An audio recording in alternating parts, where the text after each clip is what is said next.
सम्पूर्ण नमस्कार। आज हामी नेपाल विद्युत प्राधिकरणको तह 5 अर्थात् कृषिगत तर्फको जुन खण्ड खमा 50 मार्कको जुन लेख्ने आउँछ त्यस अन्तर्गत आज हामी नेपाल विद्युत प्राधिकरण ऐन 2041 को बारेमा अध्ययन गर्छौं र पक्कै पनि तयारी गर्ने साथीहरूलाई यसले केही अथवा थोरै भए पनि यसले तयारीमा सहयोग पुर्याउनेछ भन्ने आशा लिएको छु। अब ढिला नगर्दै यसको बारेमा हामी अब अध्ययन गर्नेछौँ। नेपाल विद्युत प्राधिकरण ऐन 2041 र यसको प्रकाशन मिति हो 2041 7 महिना 27 गते। 2000 नेपाल विद्युत प्राधिकरण ऐन 2041 सालको ऐन नम्बर 18 हो।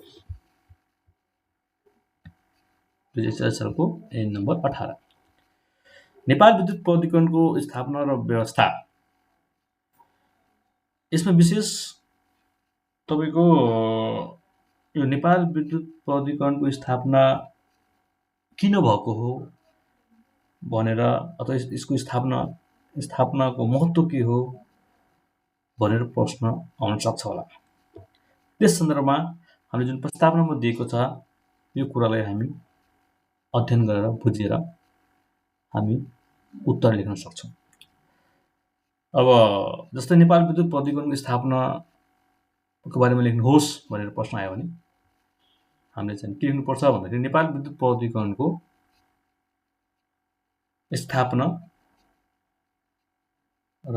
स्थापना हुनुको उद्देश्य त्यही बमोजिम रहेको छ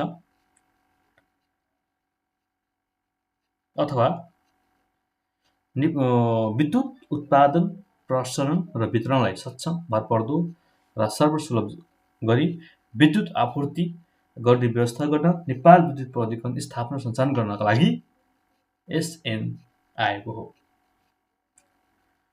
अर्थात् यो नेपाल विद्युत प्राधिकरण ऐन 2041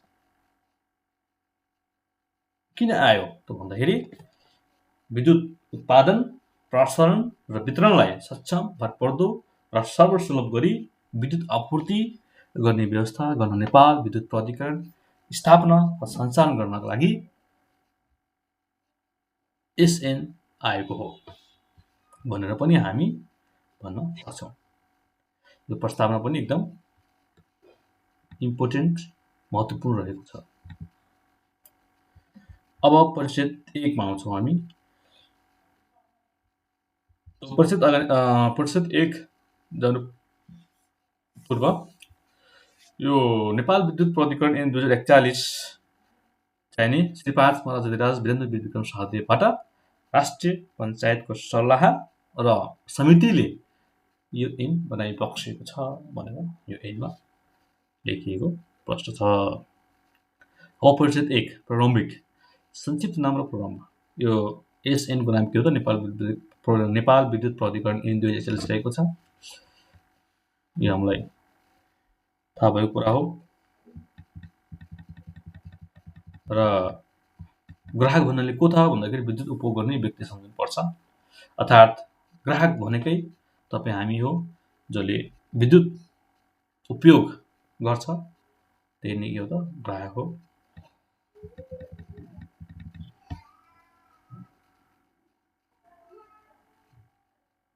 प्राधिकरण भन्नाले दफा 3 अन्तर्गत स्थापना भएको नेपाल प्राधिकरण सुन्नुपर्छ र विद्युत भन्नाले पानी, डिजेल, कोइला र अन्य कुनै प्रविधिबाट उत्पादन गरिने विद्युत शक्ति सम्झनुपर्छ र महसुल भन्नाले प्राधिकरणले विद्युत उपलब्ध गराए बापत ग्राहकबाट लिने विद्युत महसुल सम्झनुपर्छ र समिति भन्नाले दफा 8 बमोजिम गठित सञ्चालक समिति सम्झनुपर्छ।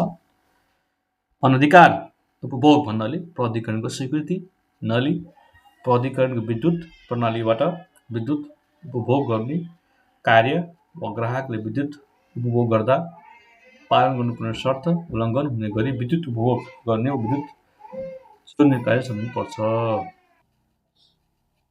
अङ्कको कम अब अनधिकृत उपयोग भन्नाले प्राधिकरणको स्वीकृति नलिई प्राधिकरणको विद्युत प्रणालीबाट विद्युत उपभोग गर्ने कार्य वा ग्राहकले विद्युत उपभोग गर्दा पालन गर्नुपर्ने शर्तको उल्लङ्घन हुने गरी विद्युत उपभोग गर्ने वा विद्युत चोर्ने कार्य सम्झनुपर्छ।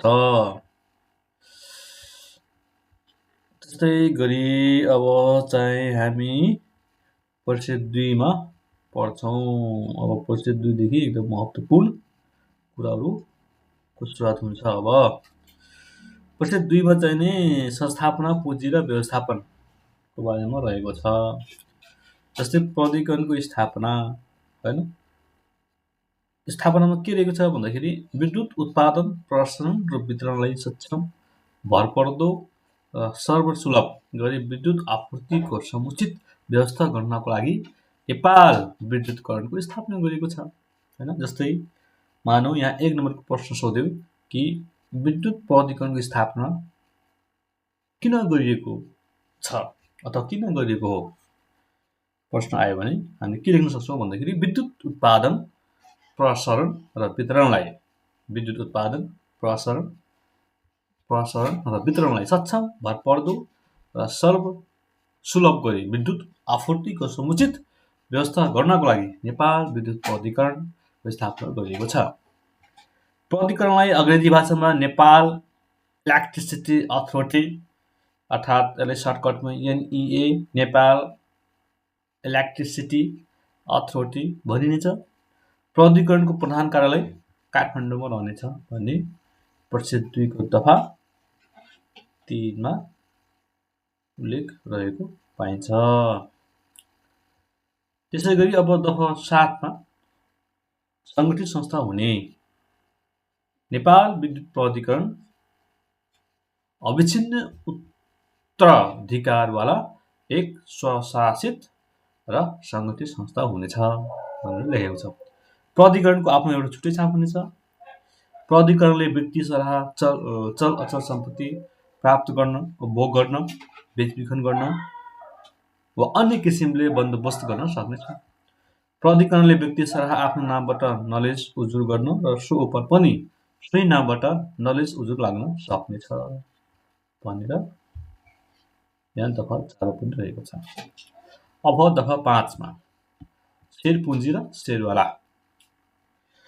प्राधिकरणको प्रारम्भिक अधिकृत शेर पुँजी नेपाल सरकारले नेपाल राजपत्रमा सूचना प्रकाशित गरी तोकी बमोजिम हुनेछ र त्यस्तो पुँजी सोही सूचनामा तोकी बमोजिमको शेरमा विभाजित हुनेछ।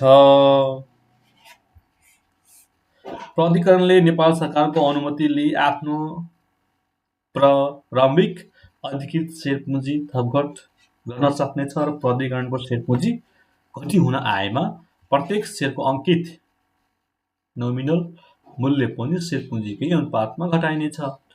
प्राधिकरणले निष्कासन गरेको शेर मध्ये नेपाल सरकारले खरिद गरी बाँकी रहेको शेर मात्र सर्वसाधारण जनतालाई बिक्री गरिनेछ।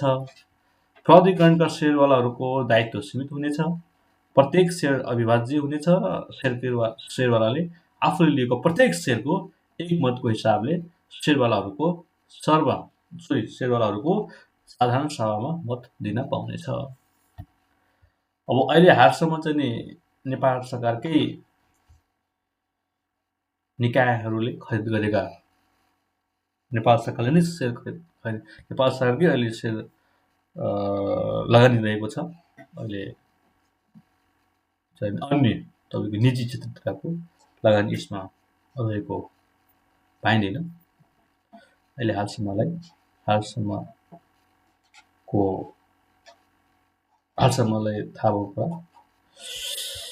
अब भविष्यमा चाहिँ नि अब निजी क्षेत्रमा पनि बिक्री हुने भन्ने कुरा चाहिँ तपाईँको हामीलाई सुन्न आएको छ।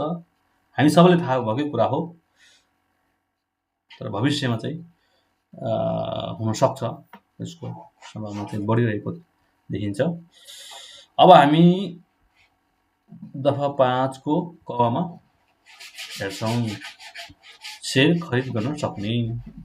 साधारण सभाको व्यवस्था भएपछि साधारण सभाले पारित गरे बमोजिम र साधारण सभाको व्यवस्था नभएसम्म नेपाल सरकारको स्वीकृति लिई प्राधिकरणले विद्युतसँग सम्बन्धित उद्योगहरूको सेयर खरिद गर्न सक्नेछ। होइन, अब यसमा हामी के बुझ्छौँ भन्दाखेरि जस्तै सेयर खरिद गर्न सक्ने, होइन, त सेयर खरिद गर्न सक्नको लागि के हुनुपर्छ त भन्दाखेरि पहिलो कुरा त साधारण सभाको व्यवस्था भएपछि साधारण सभाले पहिला पारित गरेको हुनु पर्यो र सोही बमोजिम चाहिँ नि यदि साधारण सभाको व्यवस्था नभएसम्म नेपाल सरकारको स्वीकृति लिई प्राधिकरणले विद्युतसँग सम्बन्धित उद्योगहरूको सेयर गर्न सक्नेछ। यानि सेयर खरिद गर्नलाई पहिले त साधारण सभाबाट पारित भएर खरिद गर्न सकियो। यदि साधारण सभामा त्यो व्यवस्था छैन भनेपछि नेपाल सरकारको स्वीकृति लिई अनि त्यसपछि नेपाल सरकारसँग स्वीकृति लिई प्राधिकरणले विद्युतसँग सम्बन्धित उद्योगहरूको विद्युतसँगको प्राधिकरणले विद्युतसँगको सम्बन्धित उद्योगहरूको सेयर खरिद गर्न सक्नेछ भन्ने कुरा तपाईँको दफा 5 कलम गरेको छ। यानि प्राधिकरणले पनि सेयर खरिद गर्न सक्ने व्यवस्था चाहिँ रहेको छ। अन्य उद्योगहरूको पहिलो त साधारण सेवामा तपाईँको पारित भएको हुनु पर्यो। यदि पारित भएको छैन भनेपछि नेपाल सरकारको स्वीकृति लिएर नेपाल विद्युत प्राधिकरणले चाहिँ नि सम्बन्धित उद्योगहरूको सेयर खरिद गर्न सक्नेछ। अब ऋण पत्र जारी गर्ने भन्ने दफा 6 मा रहेको छ। अब यसलाई हेर्छौँ। साधारण सभाको व्यवस्था भएपछि साधारण सभाबाट पारित गरे बमोजिम र साधारण सभाको व्यवस्था नभएसम्म नेपाल सरकारको स्वीकृति लिई प्राधिकरणले ऋण पत्र जारी गर्न सक्नेछ। अब ऋण पत्र चाहिँ नि जारी गर्नलाई नेपाल विद्युत प्राधिकरणले चाहिँ नि तपाईँको ऋण पत्र जारी गर्नलाई पहिला त साधारण सभामा त्यो व्यवस्था हुनु पर्यो, त्यहाँबाट पारित भएको हुनु पर्यो। यदि त्यो व्यवस्था रहेनछ भने पनि नेपाल सरकारबाट स्वीकृति लिएर चाहिँ नि नेपाल विद्युत प्राधिकरणले चाहिँ नि ऋण पत्र जारी गर्न सक्नेछ भनेर यो दफा 6 मा चाहिँ उल्लेख गरिएको छ। अब हामी हेर्छौँ दफा 7 मा। दफा 7 को चाहिँ ऋण वा अनुदान दिने पनि व्यवस्था रहेको छ। अब यसमा चाहिँ साधारण सभाको व्यवस्था भएपछि साधारण सभाले पारित गरे बमोजिम र साधारण सभाको व्यवस्था नभएसम्म नेपाल सरकारको स्वीकृति लिई प्राधिकरणले आफ्नो चालु पुँजीको लागि आवश्यक नगद वा जिन्सी ऋण लिन वा अनुदान स्वीकार गर्न सक्नेछ। यसो पनि सिमिलर चाहिँ मिल्दोजुल्दो व्यवस्था रहेको छ। जस्तै अब ऋण वा अनुदान लिनलाई पनि पहिला त साधारण सभामा त्यो कुरा व्यवस्था भएर पारित भएको हुनुपर्छ। यदि त्यो छैन भने पनि नेपाल सरकारको पूर्व स्वीकृति लिएर आफ्नो जुन चालु पुँजीको लागि जुन आवश्यक पर्ने जुन नगद वा जिन्सी नगद वा जिन्सी चाहिँ ऋण लिन वा अनुदान स्वीकार गर्न सक्नेछ भनेर दफा 7 मा चाहिँ स्पष्ट व्यवस्था रहेको पाइन्छ। अब दफा 8 मा हेर्छौँ। दफा 8 मा चाहिँ नि सञ्चालक समिति गठन गरेर उल्लेख गरेको छ। दफा 8 मा चाहिँ के भनेको छ भन्दाखेरि प्राधिकरणको सम्पूर्ण काम कारबाहीको सञ्चालन, देखरेख र व्यवस्थापनको लागि एक सञ्चालक समिति गठन हुनेछ। सञ्चालक समितिको यो एसएन अन्तर्गत बनेको विनियम बमोजिम प्राधिकरणलाई भएका सबै अधिकारको प्रयोग र कर्तव्य पालना गर्नेछ। अर्थात् दफा 8 मा के रहेको छ भन्दाखेरि प्राधिकरणको जुन सम्पूर्ण काम कारबाही हुन्छ त्यो सञ्चालन गर्ने, देखरेख गर्ने र व्यवस्थापनको लागि एक सञ्चालक समिति गठन हुनेछ। सञ्चालक समिति किन गठन गर्छौँ भन्दाखेरि कुनै पनि संस्थाहरूको देखरेख गर्नको लागि नै हुन्छ, काम कारबाहीको लागि नै हुन्छ, व्यवस्थापनको लागि हुन्छ। त्यसका लागि त सञ्चालक समिति गठन हुन्छ हो। सिमिलरली त्यस्तै नै यहाँ पनि तपाईँको नेपाल विद्युत प्राधिकरणको चाहिँ काम कारबाही सञ्चालन गर्न, देखरेख गर्न, व्यवस्थापन गर्न, होइन, तपाईँको मार्गदर्शन दिन, तपाईँको नेतृत्वको भूमिका निर्वाह गर्न, यी लगायतका कार्य गर्नको लागि नै तपाईँको सञ्चालक समिति गठन हुन्छ। र सञ्चालक समितिको यो एसएन अन्तर्गत बनेको विनियम बमोजिम प्राधिकरणलाई भएका सबै अधिकारको प्रयोग र कर्तव्य पालना गर्नेछ।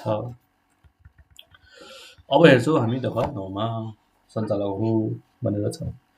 सञ्चालक समितिमा 8 जना सञ्चालक रहनेछन्। होइन, नेपाल विद्युत प्राधिकरणमा कतिवटा सञ्चालक रहनेछन्? अब्जेक्टिभमा क्वेसन आयो भने तपाईँको सञ्चालक समितिमा चाहिँ 8 जना सञ्चालक रहन्छन् भनेर स्पष्ट भएको रहेको छ।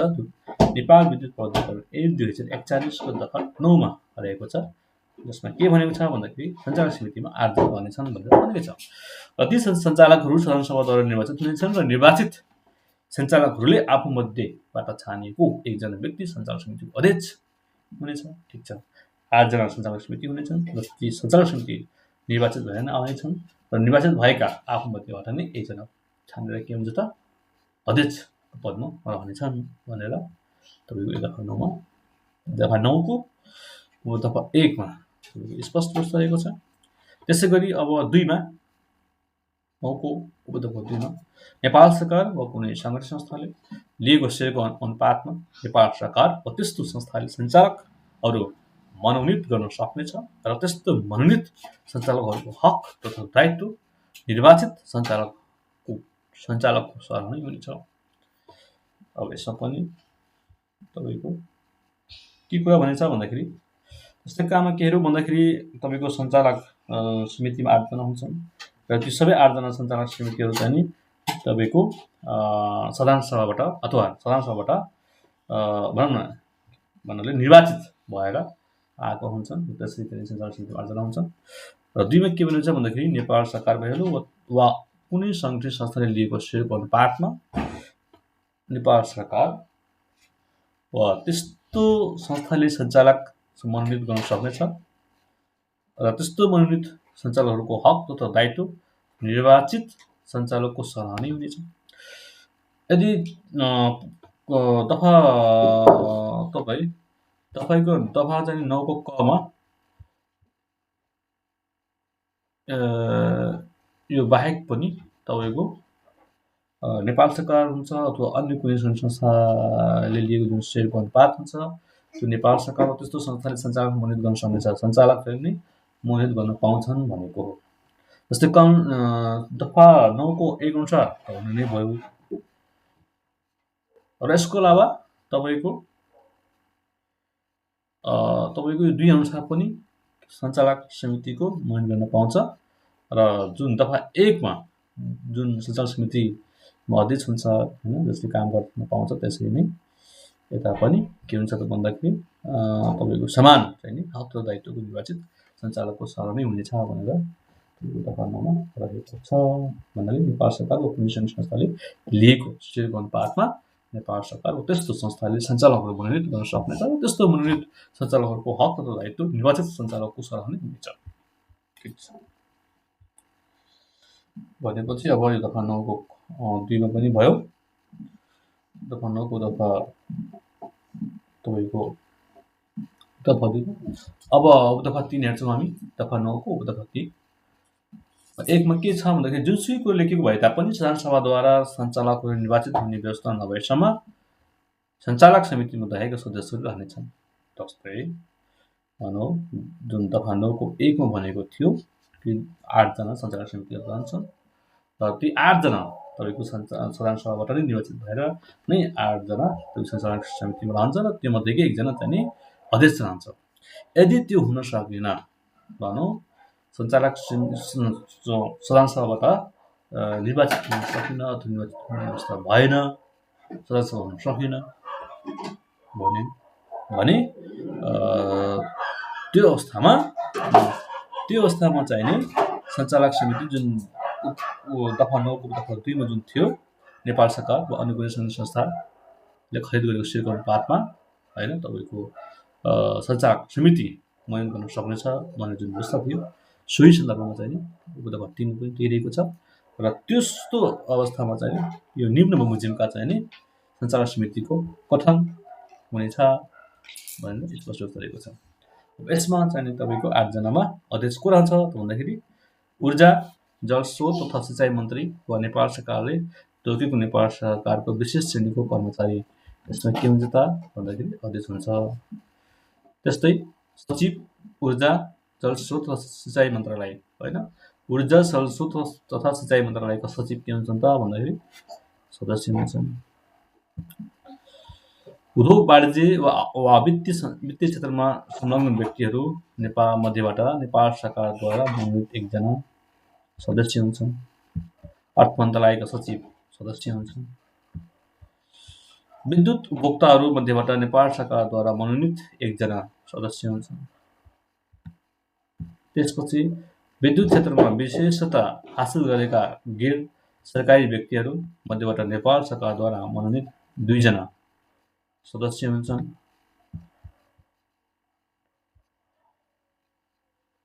कार्यकारी निर्देशक प्राधिकरण सदस्य सचिव यसरी चाहिँ तपाईँको 8 जना चाहिँ सञ्चालक समितिमा ठिक छ त्यसरी नै 8 जना सञ्चालक समितिमा रहनेछन् हैन। पहिलो ऊर्जा जलस्रोत तथा सिँचाइ मन्त्री वा नेपाल सरकारले तोकेको नेपाल सरकारको विशेष श्रेणीको कर्मचारी अध्यक्ष हुन्छ। त्यसपछि ऊर्जा जलस्रोत तथा सिँचाइ मन्त्रालयका सचिव सदस्य हुन्छन्। अर्थ मन्त्रालयका सचिव सदस्य हुन्छन्। उद्योग वाणिज्य वा वित्तीय क्षेत्रमा संलग्न व्यक्तिहरू मध्येबाट नेपाल सरकारद्वारा मनोनित 1 जना सदस्य हुन्छन्। विद्युत उपभोक्ताहरू मध्येबाट नेपाल सरकारद्वारा मनोनित 1 जना सदस्य हुन्छन्। विद्युत क्षेत्रमा विशेषता हासिल गरेका गैर सरकारी व्यक्तिहरू मध्येबाट नेपाल सरकारद्वारा मनोनित 2 जना सदस्य हुन्छन्।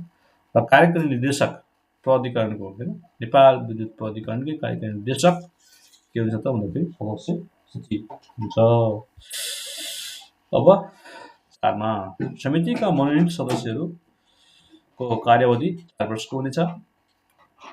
तर नेपाल सरकारले आवश्यक परेमा त्यस्तो सदस्यहरूको पदावधि समाप्त हुनु अगावै तिनीहरूलाई हटाउन वा तिनीहरूको अर्को व्यक्ति मनोनित गर्न सक्नेछ। सदन सभाद्वारा निर्वाचित सञ्चालकहरूको कार्यावधि 4 वर्षको हुनेछ। सञ्चालक समितिको जुन कार्यकाल हुन्छ सदन सभाद्वारा जुन निर्वाचित सदस्यहरू हुन्छन् उनीहरूको कार्यकाल कति हुन्छ त कार्यावधि 4 वर्षको हुन्छ र कार्यावधि समाप्त भएपछि बढी वा लगातार 2 पटकसम्म पुनः सञ्चालकमा निर्वाचित हुन सक्नेछन्।